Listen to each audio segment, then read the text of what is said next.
Assalamualaikum warahmatullahi wabarakatuh. Alhamdulillahilladzi bini'matihi tatimmus shalihat wa bitaufiqihi yartaji'uz zalimat. Nashhadu an la ilaha illallah syahadatu haqqin wa sidq syahadatan tunjina min adzabillah wa nashhadu anna Muhammadan abduhu wa rasuluh. Allahumma salli wa sallim wa barik ala nabiyyina Muhammad wa ala alihi wa sahbihi ajma'in. Wa ba'd. Beberapa tahun yang lalu ada seorang ayah yang bercerita saat kami sedang berdakwah di Sydney. Ustaz, sekian tahun saya mengajak istri saya, putri saya untuk menggunakan hijab, tapi dia masih mengatakan, nanti ayah, nanti. Saya tidak pernah putus berdoa kepada Allah Subhanahu wa Ta'ala. Mudah-mudahan Allah membukakan hati kepada putri saya agar dia kemudian menggunakan hijab. Saudaraku para pendengar surga Allah Subhanahu wa Ta'ala, tiba suatu saat sang anak holiday ke Bandung, ya. Dapat telepon dari Bandung, maka sang ayah kemudian menerimanya. Terjadilah dialog, ayah mau dibawakan oleh-oleh apa dari Bandung? Sang ayah menjawab, tidak nak, yang penting kau sehat. Oh ya, kapan kau kembali dari Bandung? Disampaikanlah tanggal, waktunya.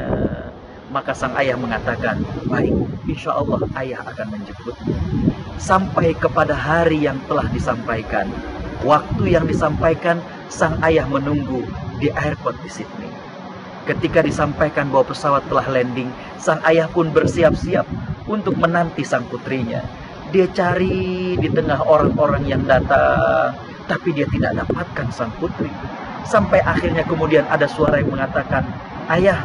Ketika dia berpaling, subhanallah, dia mendapatkan putrinya sudah menggunakan hijab, berpakaian muslimah yang baik, menutup auratnya.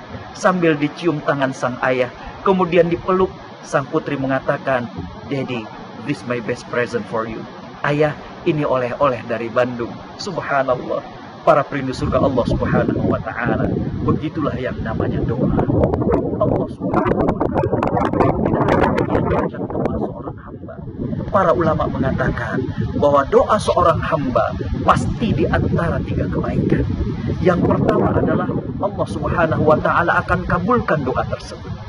Yang kedua, Allah Subhanahu wa Ta'ala akan ganti dengan sesuatu yang lebih baik. Dan yang ketiga adalah Allah Subhanahu wa Ta'ala akan berikan nantinya pahala di akhirat. Kalaulah kemudian doa-doa kita terasa belum dikabulkan oleh Allah Subhanahu wa Ta'ala, maka memang Allah Subhanahu wa Ta'ala menunda dikabulkannya doa kita agar semakin merapat diri kita kepada Allah Subhanahu wa Ta'ala. Bukankah Allah Subhanahu wa Ta'ala berfirman, A'udzubillahi minasyaitonirrajim, Allahus Samad. Allah lah tempat kita bergantung. Ketika kita berdoa kepada Allah Subhanahu wa Ta'ala, kita semakin sadar memelas kepada Allah Subhanahu wa Ta'ala. Allah lah tempat kita bergantung. Saksikanlah bagaimana ayah tersebut, semakin dia berharap bagaimana putrinya untuk bisa menggunakan hijab, semakin terasa betapa kerdilnya, betapa tidak mampunya usaha manusia, melainkan atas izin Allah Subhanahu wa Ta'ala. Tapi yang pastinya, jangan pernah kita letih dalam berdoa. Nabiullah Zakaria alaihissalam mengajarkan kepada kita sebagaimana yang Allah cantumkan dalam surat Maryam, A'udzubillahi minasyaitonirrajim, Bismillahirrahmanirrahim, Dzikru rahmati rabbika abdahu Zakaria. Ingatlah bagaimana Allah menceritakan Nabi Zakaria.